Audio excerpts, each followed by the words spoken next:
Because this is our mainstream play, we want to talk about why inside of the world of wheelchairs we're controversial. Yes. I wrote in my notes, why are we our Kant? And I'm like, what did I mean by Kant? Controversial. Well, it's interesting, right? So almost anyone I ever tell that more than half of my comments are hate comments don't believe me.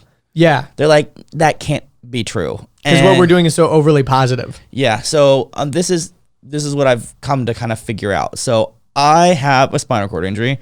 You figured that out? Yes. I am a paraplegic, which means that a pair of my limbs are altered. They're not working correctly. Which would be your legs. Which for me would be my legs. And I have an incomplete spinal cord injury. And after a lot of hours of working out my legs after I got clean, I've been able to walk again. So I have mixed mobility, which means I have the ability to stand and walk and use my legs sometimes. So what's interesting is the controversy comes because there's not a lot of other wheelchair users like me.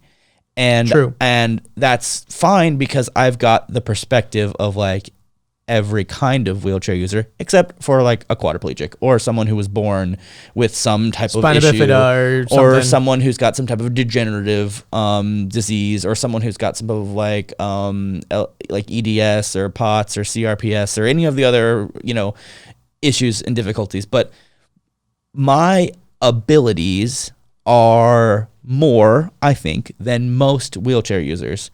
True. And if you have less ability than me, a lot of people claim that I am being unrealistic or unfair or incorrect, or it's not right, or I'm being a lot of people use the word ableist. Give us an example. Like, so in one of your videos, what would somebody like pick on or say, like, you're being unfair? Like, what would be something that you would say that they would have an issue with? Okay, so I think about like why I use a wheelchair if I walk video. Anyone that was our first like viral video. Yeah, anyone who is like a paraplegic or a quadriplegic who can't walk, who is also hateful, by the way. Yeah, they got to have a little bit of that in them, huh? Yeah, they pretty much are like, screw you, dude, you're faking it, you're just being lazy, it's not fair. If I could stand and walk, I'd stand and walk. You're just a piece of shit. I think about like whenever I talk about like fitness and working out, they're like, no, it's different for us. And I'm like, no, it's not. They're like, yes, it is. And I'm like, no, it's not. Yeah. Well, they forget that you were a full-time wheelchair user for 6 years. But there's so many arguments against me, right? They'll like pick me apart to the bone, where it's like, okay, well, yeah, you were a full-time wheelchair user, but you've been incomplete this whole time, or like you're a lower level injury. This means you got all your abs, so you can actually bend over to pick things up off the ground. I can't bend over to pick things up off the ground.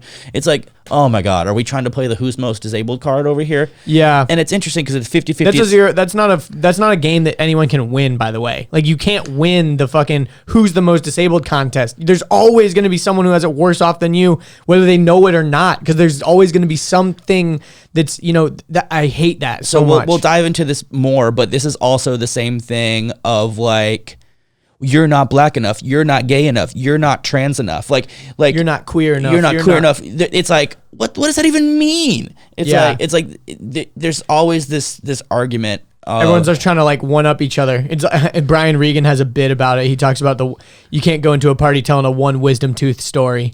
He's like, oh, I got one wisdom tooth. Oh, I got two wisdom teeth. I got four. I had impacted. I had tusks coming out of my thing, and they were coming in upside down. Like someone's always gonna have, because if you're just telling a one wisdom tooth story, everyone's gonna have a story better than that one. Yeah, but everyone's trying to one up you. I think the people that appreciate it the most are the people that understand what I'm mostly preaching is mindset, which a lot of the stuff I'm talking about is all about like your perspectives and your attitudes and your adaptability and your persistence and the direction of things you want to go. And it's like, I can speak to this because, as I briefly mentioned before, I did all the wrong things first. That ended up with me almost killing myself and being locked away in an institution. Like, I did all the wrong things first. So therefore I know all the things not to do.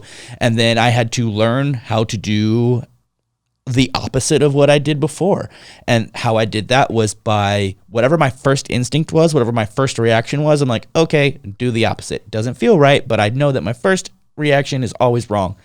And then so now I've got this like level of expertise where it's like, it's the same way that like there's these guys out there that's like, that they're like these like 6-figure entrepreneurs, but they're a 6-figure entrepreneur because they got an inheritance from their dad, you know? Yeah. And it's like, no one wants to listen to you. Like, yeah, you're skilled, congratulations, but like you got that inherited from you. But then there's the people that are like, oh, I was, you know, like I think about like Mark Cuban or like Elon Musk or even like Gary Vee. It's like, oh, I was sleeping on the floor, you know, or like I like didn't have a house, you know, or like, because everyone loves a good comeback story of like something or nothing to something. You know? or a series of failures that lead to a success. And you know, a lot of my I have got so much empathy for everyone who hates on me because I was literally that person. Yeah. Like, I was that person who was like, man, fuck that guy, dude. He's just no way. No one could ever be like him. I can't be like that. You know, like. Because you're making excuses.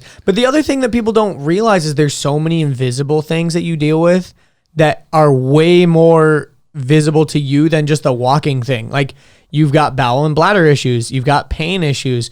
You've got skin integrity, depression issues, skin issues. You're on all kinds of meds you don't want to be on. You know, there's so many things more than just like, oh, that's kind of inconvenient. He has to be in a wheelchair most of the time, but if he needs to, he can get up and walk. It's like, that's like the least of your worries. And you've told me before you would trade the walking and the legs for all that other stuff to be gone. Yeah, if I had to be on no medicine, if I didn't have to do any skin checks, if I didn't have a bowel program, a bladder program, if I could perform sexually, naturally, I mean, I can perform sexually, but like with drugs, like chemicals, chop my legs off. I don't need these. Get them out of here. Because, you know, like at that point, it's like, cool.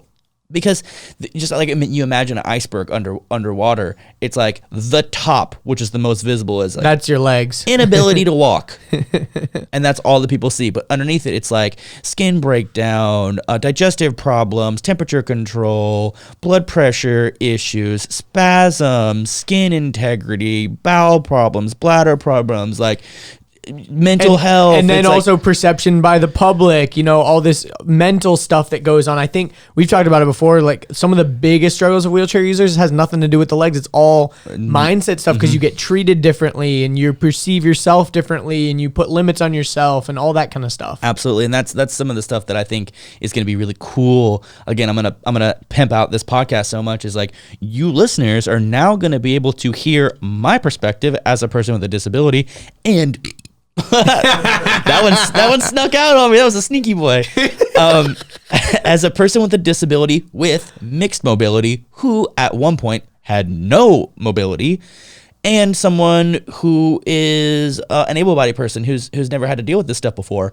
Also, you get to hear about basically, so Andrew and I are in similar places in our lives, but we arrived at this destination for 2 different reasons. I ended up here because I did all the wrong things and went through hell and back throughout my entire life. I think about like my first very big impactful trauma I went through, I was probably 8, you know, and every couple of years it was always been like big stuff that's always happened to me. And my worldview was modeled and how I approached things and how I lived life and yada, yada, yada. And then it wasn't until I was like 25 or 26. You saying you did all the wrong things and I did all the right things? I don't know. I don't know about all the right things, but no, but it was funny because you're like, I arrived at this point by doing all the wrong things, and I'm like, did I arrive at doing all the right things? I don't think so. Well, I mean, you've said that before. You're like, I'm pretty blessed. No, I'm pretty fortunate that I've had like a good life. You know? It's so true, man. And like sometimes I can be like, it doesn't ever like make me feel guilty, but it's like, it's like, I can't complain that much. Like, dude, like I've had a good life. I had good parents that are still together that loved me. You know, I had a good upbringing. You know, we weren't ever poor, but we were never rich. You know, like there wasn't anything I could like reasonably complain about, that wasn't just bitching about nothing, you know? And it's funny because and also like, I dropped out of college. I made that decision. You know, that was like the hardest decision. You know, that's kind of crazy. That doesn't seem that crazy, but at the time that was like a crazy thing for me to do, to drop out of college, because it was the first time I was going against like what my parents wanted for me and all that kind of stuff. And, you know, what society wants for you. And now that I'm, you know, I'm 25, you know, so I'm not super old, but also I'm past that point of like, when people approach me or new people, they're not like, oh, so where are you in school? That period of time was always weird, because when you're at that like college age, people just expect you're in college, and then you're like, have to like explain to some old guy why you're like not in college. Like that's I get that a lot. AJ, yeah. Well, you at least went to film school. Well, I won't say it was film school. It was like a film program. Okay, well. And then when I finished that, you know. But it wasn't it wasn't a 4-year program. It was like 2 years. It was 1 year. Oh, it was 1 year. But either way, like at least you've kind of got something. Mine was like, I went to GCSU for a year, and then it was like, peace out. I'm gonna go try to do this like pyramid scheme thing. Hope you enjoyed that clip. If you want to watch the full episode that clip was from, you can click right here. If you want to subscribe to the channel, you can click right here. And if you want to watch more clips, we got 2 more right here.